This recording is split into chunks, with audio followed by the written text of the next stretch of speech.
बंगला बने न्यारा, एक बंगला बने न्यारा, रहे कोनो बाज में सारा, एक बंगला बने न्यारा।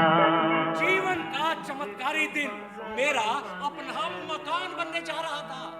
7 पीढ़ी ऊपर और उनसे भी ऊपर के पूर्वजों के आशीर्वाद, समस्त देवी देवताओं, नवग्रह, दिक्पालों आदि की अनुकंपा, सरकार, जीवन बीमा निगम, HDFC आदि के कर्ज का भरोसा, लोहा, मिट्टी, लकड़ी आदि की 40% रिबेट पे सप्लाई कराने की डींगे हाँकते हैं दोस्तों की शुभकामनाएं। इन सब के साथ मुझे अगले ही दिन गृह निर्माण के लिए भूमि पूजन कराना था। सर जी, हाँ, पंडित जी का इंतजाम नहीं हो पाया, सारे पंडित बिजी हैं। हाँ? ऐसा करो, दूसरे राज्य से पकड़ के लेके आओ। ठीक है भाई, कोई बड़ा आडंबर नहीं, फिर भी छोटा हो या बड़ा, कोई ना कोई पुरोहित तो चाहिए ही। पिछले 4 दिन से उसकी खोज हो रही थी, मिल नहीं रहा था। जरा विडंबना देखिए, हमारे जिस महान धर्म में ये सभी चौक चौराहों, ये सड़कों के सारे फुटपाथ और पार्कों के सबसे रमणीक कोने और गली के हर नुक्कड़ पर जहां कोई न कोई मंदिर या मठ या तंग सुलभ है, वहां उसमें विराजमान देवता की स्तुति में एक शुद्ध पंक्ति बाचने वाला पंडित दुर्लभ है। और घर आकर जिसे आप सब लोग धार्मिक ढकोसला कहेंगे, उसे संपन्न कराने वाला पुरोहित तो लुप्त प्राय है। अब कुछ ही दिनों में लुप्त प्राय से प्राय टपक कर नीचे रह जाएगा और लुप्त बचा रहेगा। बहरहाल, मैंने अभी आपको वो मकान बनाने की जानकारी का जो एक संक्षिप्त ब्यौरा दिया है, जिसमें ईंट लोहे की रिबेट पे सप्लाई कराने का वादा भी शामिल है, तो इसी से आपको समझ में आ जाना चाहिए कि मैं अगर कोई राजनेता ना हुआ तो अफसर तो जरूर ही हूं भी।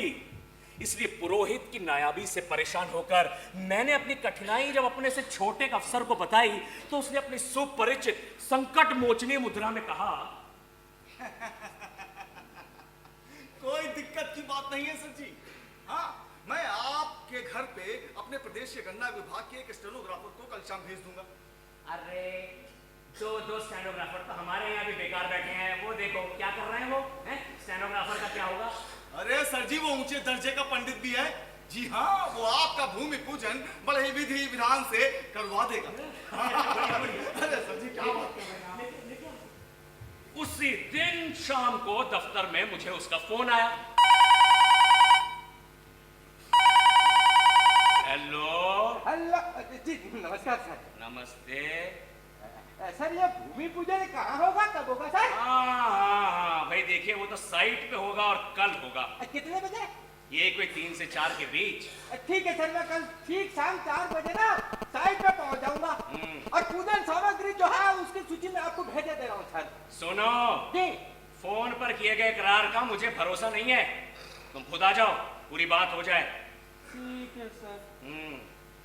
वो आया।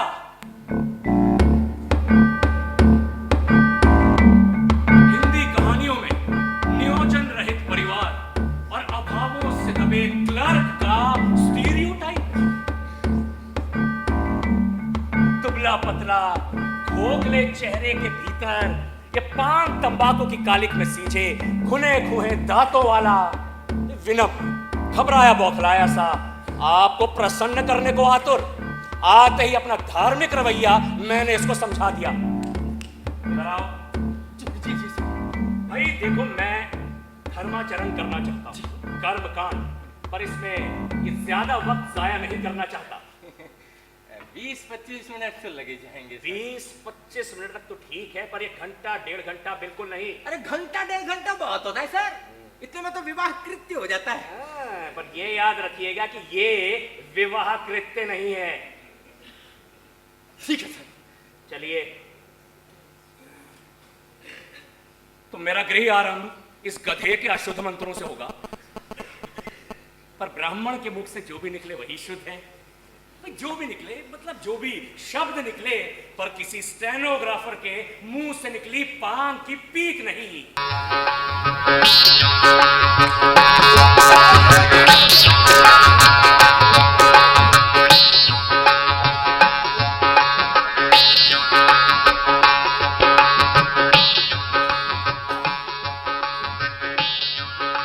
दूसरे दिन साइट पर वो वक्त से पहुंच गया।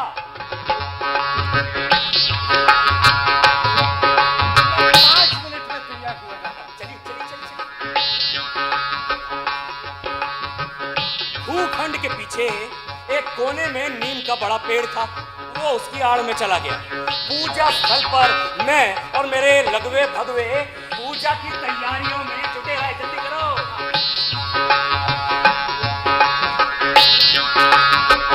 कुछ मिनटों बाद देखा कि नीम के पीछे से एक पंडित जी प्रकट होकर हमारी ओर चले आ रहे हैं। सिर की चमक वाला दुपट्टा मत्थे पर चंदन की बिंदी और चेहरे पे चेहरा वाली फिल्मी तस्वीरों की धज में उस बिंदी पे रोली की बिंदी, पीले पाँव में खराम, मुंह में राम, बगल में पोथी और नीचे सेव और जो अरे चलो इधर आओ। उधर की तरफ मुंह करके बैठ जाइए।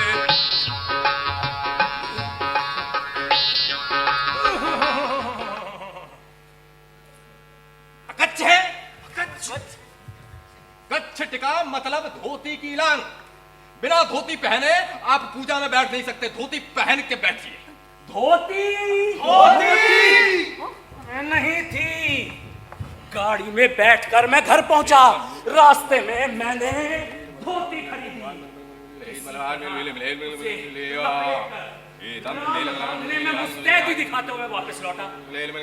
ये हिंदी फिल्मों में गवार का अभिनय करते हुए सुनील दत्त से लेकर गोविंदा शोविंदा से लेकर और आज की नई पीढ़ी के लिए रणवीर शणवीर जैसे फिल्मी सितारे धोती पहनकर जिस अनभ्यस ढंग से टांगे फैलाकर चलते हैं ना, वैसे ही चलते हुए मैं भी पूजा स्थल पर पहुंचा।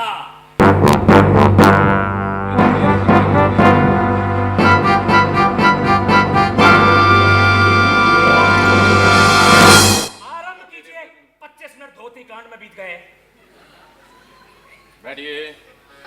ओम गणानंता गणपति को हवामहे, प्रियानंता प्रियपति को हवामहे, निधिनंता निधिपति को हवामहे, वसो मम आमजाति त्वमजाति गर्भधामा। ओम कंड कंड कंड हीदम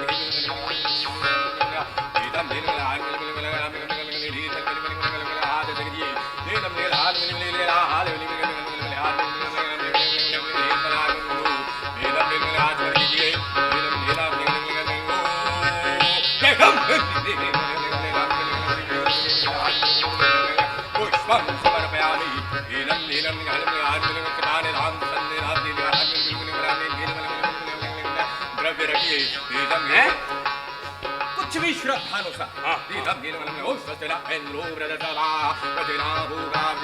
मंत्रों की शुद्धता की ओर मेरा ध्यान ही नहीं गया। पूरा ध्यान निर्देशनों पे रहा। वो कहता रहा, मैं करता रहा। उमा दारू जोशित की नाई, सभी नचावत रामू गोसाई। परिक्रमा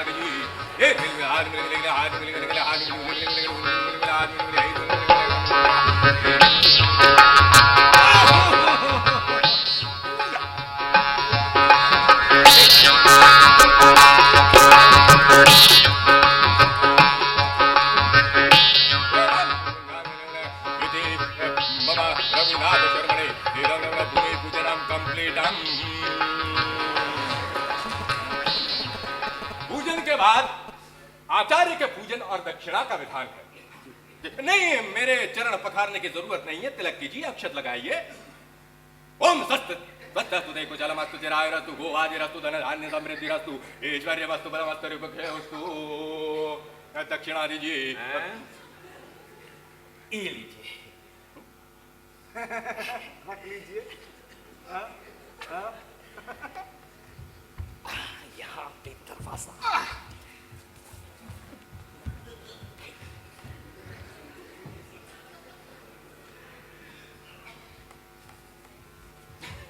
नमस्ते। सर जी भोजन। हाँ सुनिए भाई, देखिए आज रात का भोजन आपका हमारे यहाँ ही होगा। जी नहीं, मेरे लिए समस्या खड़ी हो जाएगी। भोजन सामग्री मेरे घर पर भिजवा दें। अच्छा ठीक है, भिजवा देंगे भिजवा देंगे। मैंने उसका नाम जानने की कोशिश ना की थी, पर ये आचार्य पूजन में पंडित रघुनाथ शर्मणे। अरे चलो भागो यहाँ से। रघुनाथ शर्मणे से जान पड़ा कि उसका नाम रघुनाथ शर्मा है।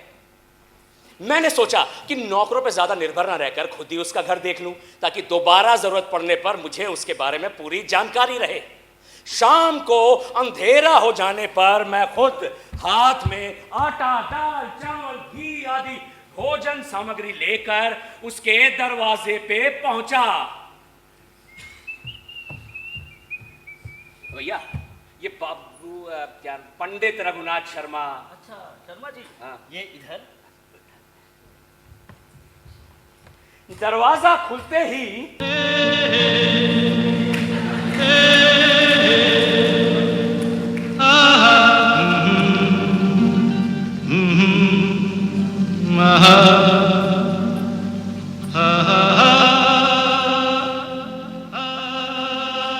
एक लड़की सामने आई, गोरी, सुडौल, जवान, एक निम्न मध्य वर्गीय गरीब इंसान को उलट-पलट कर पंच सितारा होटल, सौंदर्य प्रतियोगिता, disco, catwalk, designer suits, skimpy dresses, eloquent covers, champagne, Coca Cola, हरियाली, पहाड़, पिकनिक, तेज धीमी, चटक, अधमुंदी, बातूनी, खुमार भरी दुनिया में बदल देने वाली।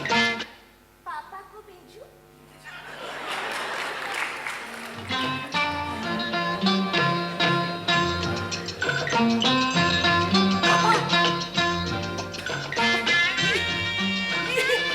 ये कैसा करिश्मा है? ऐसे खप्पड़, मरियल और चुचके बाबू की बेटी ऐसी कैसे निकल आई कि अगर मॉडलिंग करे तो अपनी आंख के इशारे भर से सभी सुपर मॉडलों का, और अगर अभिनय करे तो अपने नितंबों में जरा सी हरकत से सभी फिल्मी तारिकाओं का सफाया कर दे। अपने नितंबों में जरा सी हरकत से। तो ये मत भूलिए कि मैंने इसे अपनी ओर आते हुए नहीं बल्कि पलट कर वापस जाते हुए भी देखा था। पापा को भेजूं?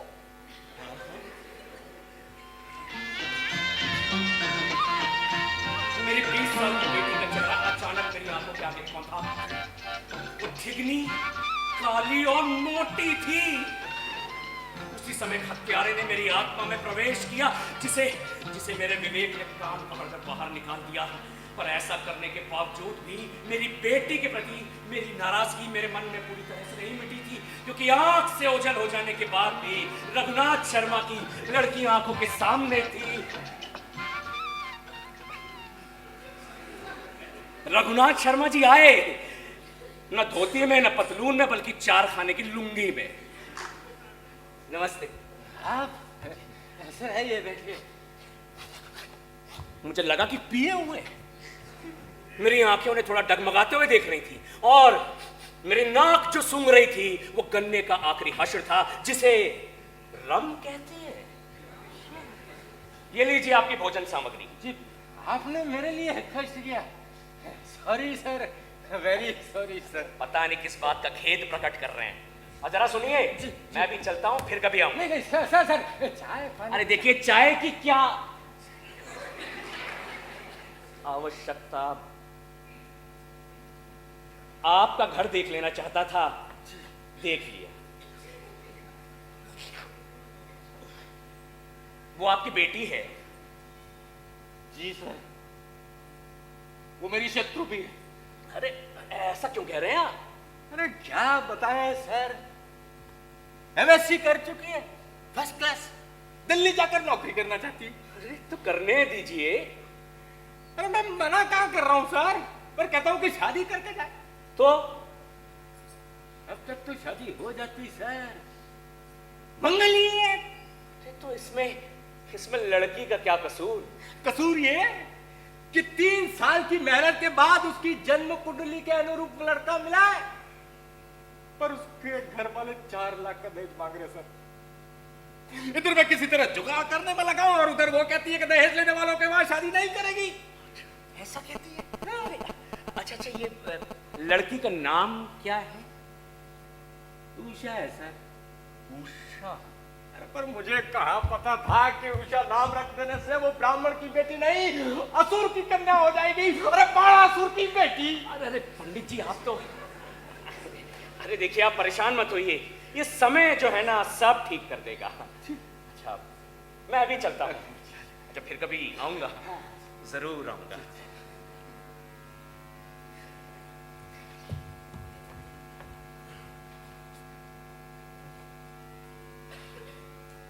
उषा,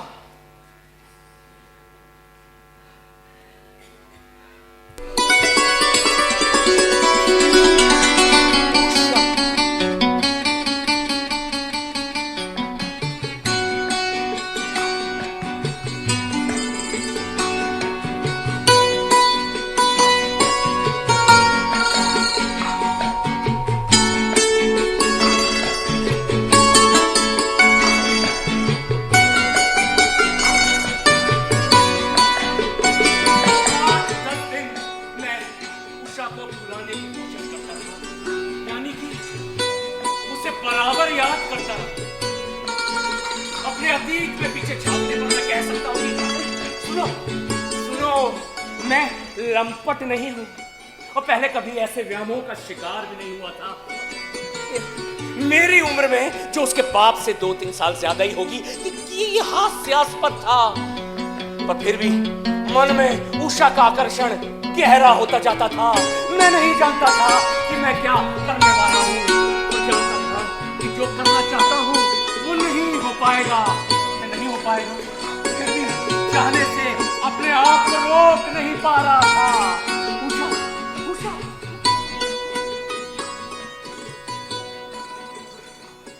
और एक रविवार के तीसरे पहर मैंने हार कर अपने हथियार डाल दिए। अच्छे मौसम में, अरे सुनती हो, मैं जरा बाजार घूमने जा रहा हूं। 1 किलो प्याज लेते आइएगा। अरे लेता आऊंगा। ये बहाना कर कर मैं उस नुक्कड़ पर पहुंच गया जहां से रघुनाथ शर्मा के घर की गली शुरू होती थी।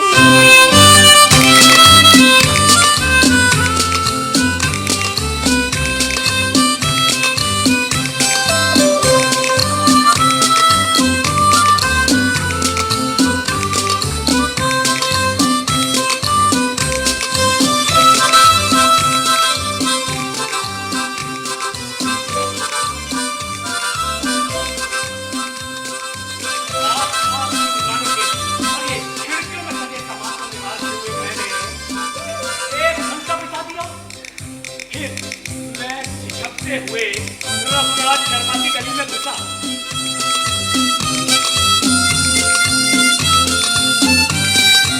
झिझकते हुए उसके दरवाजे के सामने से गुजरा।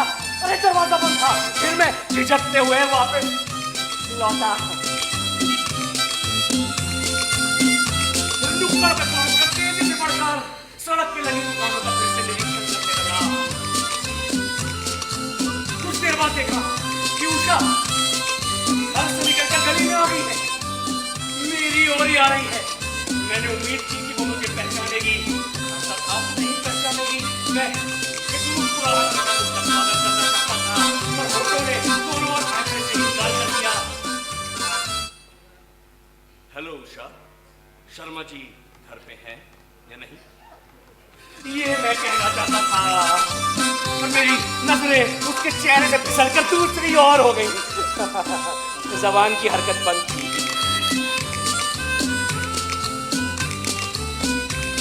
फिर मैंने देखा कि उषा फुटपाथ पर धीरे धीरे चल रही है।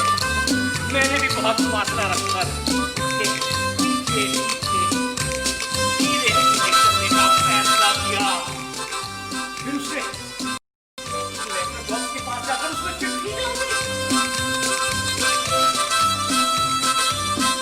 कौन है वो? कौन है? कोई सफेदी बहन? हाँ, हो सकती है।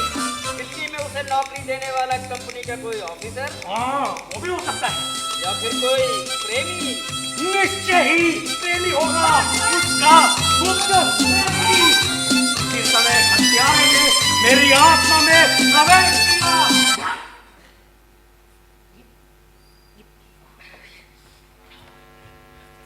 थोड़ी देर बाद देखा कि उषा सड़क के किनारे फैले पार्क में प्रवेश कर गई है। मैंने भी उस पार्क में प्रवेश किया। वो धीरे धीरे एक बेंच की तरफ बढ़ रही थी।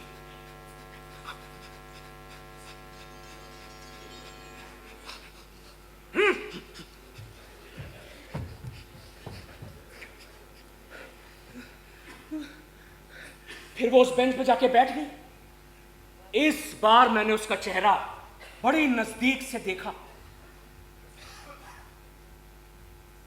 उसकी आंखें कुछ भी नहीं देख रही, उसके चेहरे का भाव शून्य था। क्या दहेज विरोध के मामले में वो पूरी तरह हार चुकी है? मुझे लगा कि वो ऐसा सोच रही है।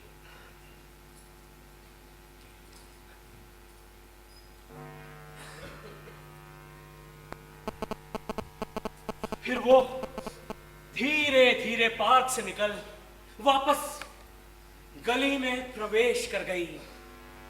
मैं उस बेंच की तरफ आया जहां कुछ देर पहले उषा बैठी थी।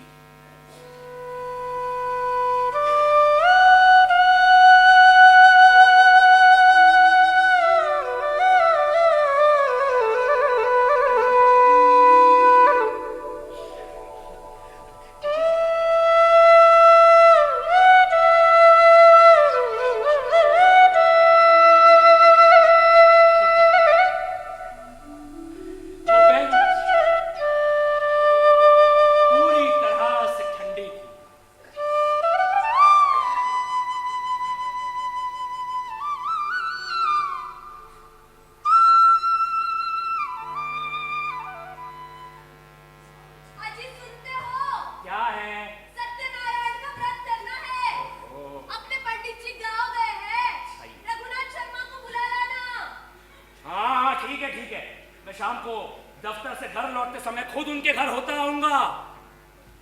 कुछ सप्ताह पहले मैं वो जो नुक्कड़ पर जाकर उषा से एक तरफा मुलाकात कर आया था, उस दिन के बाद से मेरी हरारत में कुछ कमी आई थी। माशूक की गली के चक्कर काटना, उसके घर की दीवार के साए में बैठना, ये आशिकों के कुछ परंपरागत कर्तव्य हैं। पर ये आशिकी का इलाज भी है, ये कहीं नहीं लिखा हुआ। शायद इसमें उषा की भावशून्य आंखों की भी कुछ भूमिका रही होगी, जो मुझे बड़ी खामोशी के साथ बता रही थी कि वो शायद किसी दूसरी दुनिया में है, जिससे मेरा कोई सरोकार नहीं है और नहीं हो सकता है। पर जानते हैं, ऐसे मौके को मैं छोड़ने के लिए बिल्कुल तैयार नहीं हुआ। भाई क्यों होता? इस बीच ये रघुनाथ शर्मणे से मेरा संपर्क केवल एक ही बार हुआ था, और वो भी फोन पर।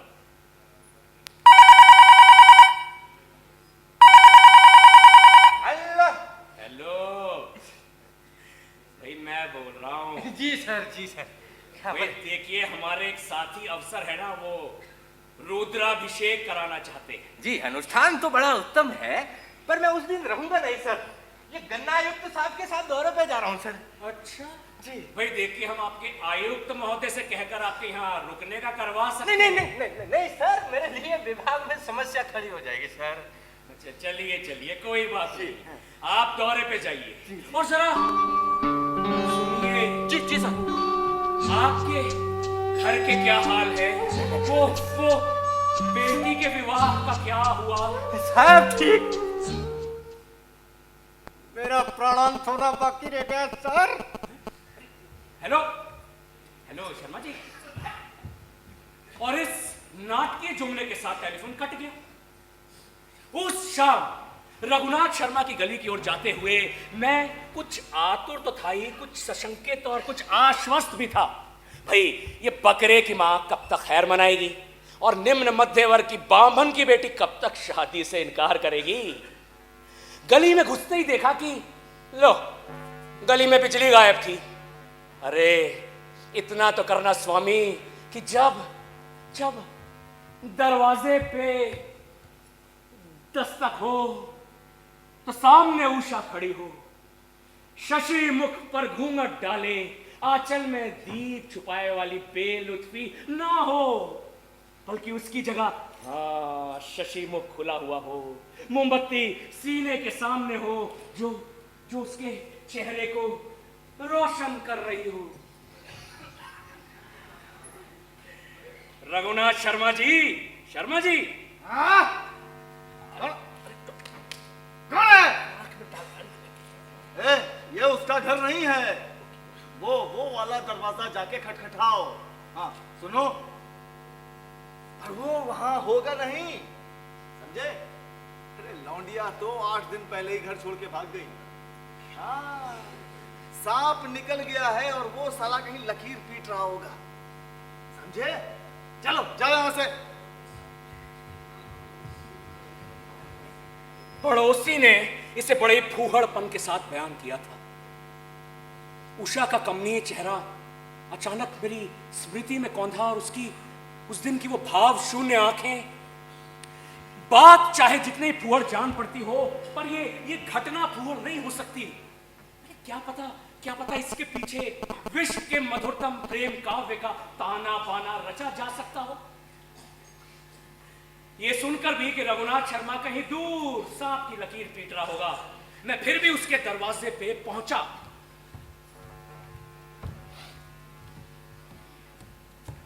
आप बैठिए बैठिए बैठिए।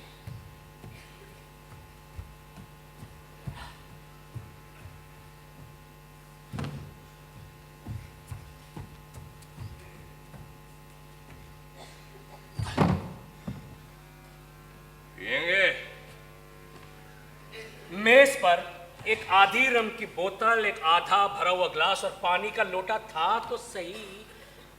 नहीं, मैं ब्राह्मण होकर पी रहा हूं। अब काहे से आपको क्या परेशानी? भैया आप तो ऊंची जाति के हैं, आपको सिर्फ अपने कुकर्मों से लड़ना होगा। मैं छोटी जाति का हूं, मेरी सारी ताकत तो इसी हीनता से लड़ने में निकल जाएगी। और अगर कुकर्म करने लगूं तो फिर उनसे लड़ने की ताकत कहां से लाऊंगा? ठीक कहते हैं आप।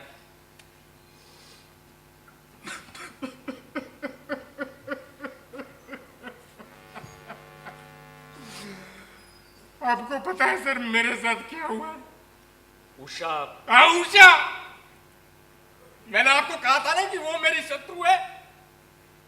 वो बात सच निकली सर।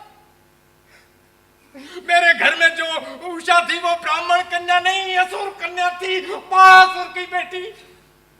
तभी उसने स्वेच्छा के साथ विवाह कर लिया। मैंने जहां निश्चय किया था उसे ठुकरा दिया ऐसे। लड़का कहाँ है? अरे यही रहता था, दिल्ली चला गया है। करता क्या है? अरे नौकरी करता है, कस्टम सर्विस में अफसर है। अरे ये तो बड़ी अच्छी बात है। अरे पर लड़का यादव जाति का है, यादव जाति का। इस परम तेजस्वी आकाश में अपनी अदम्य प्रभा फैलाते बालारुण के समान आकर्षक जाति से जुड़कर तो आपको गर्व होना चाहिए पंडित जी। प्रशासन, पुलिस, कृषि, इंजीनियरिंग आदि विभागों में ये बामन, ठाकुर, बनिया, जाट आदि जातियों के पुरातन एक अधिकार को इन्होंने ध्वस्त किया है।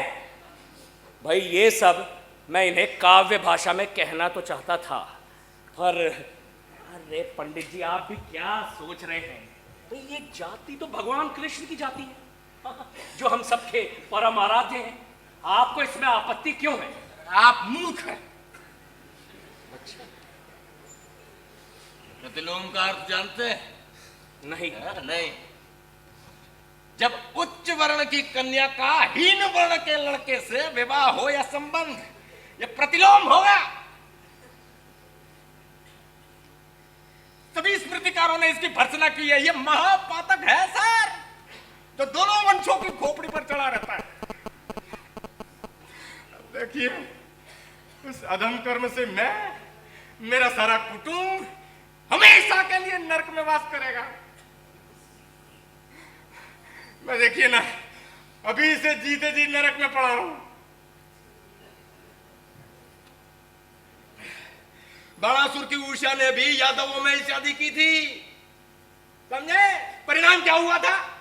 बाणासुर की मृत्यु वही मेरे साथ होने जा रहा है। अरे जी में आता है इस लड़की को गोली मार दूं और मैं खुद भी मर जाऊं।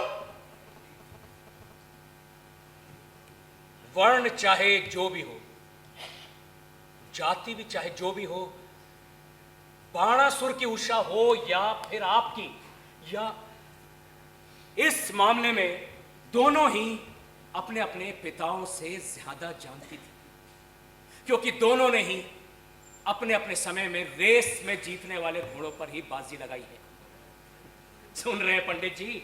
दोनों ने ही अपने अपने समय में रेस में जीतने वाले घोड़ों पर ही बाजी लगाई है। आइए आइए, अरे आइए, यहां बैठिए। लीजिए ये रम पीजिए। मैं चलता हूं।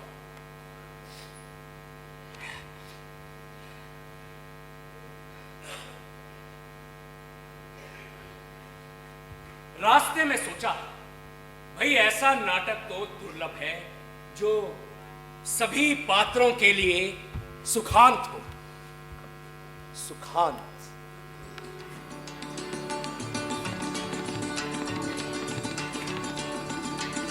उषा और उसके पति के लिए तो है ही, ये पंडित रघुनाथ शर्मा के लिए ये दोहरे ढंग से सुखांत है। उसकी कन्या एक सुपात्र से ब्याह गई और एक भग्न हृदय पिता की हैसियत से उसे झुककर नहीं, खुलेआम दरवाजा खोलकर रम पीने की छूट मिल गई। बधाई हो शर्मा जी, बधाई हो। बेटी का ब्याह हो गया। दामाद जी नमस्कार। हाँ हाँ बिल्कुल। सुखांत और मेरे लिए? नारद का व्यामोह जब टूटा तो उसके मन में आक्रोश और होठों पर शाप। पर मेरे मन में और होठों पर इस समय उषा के लिए केवल शुभ कामनाएं हैं।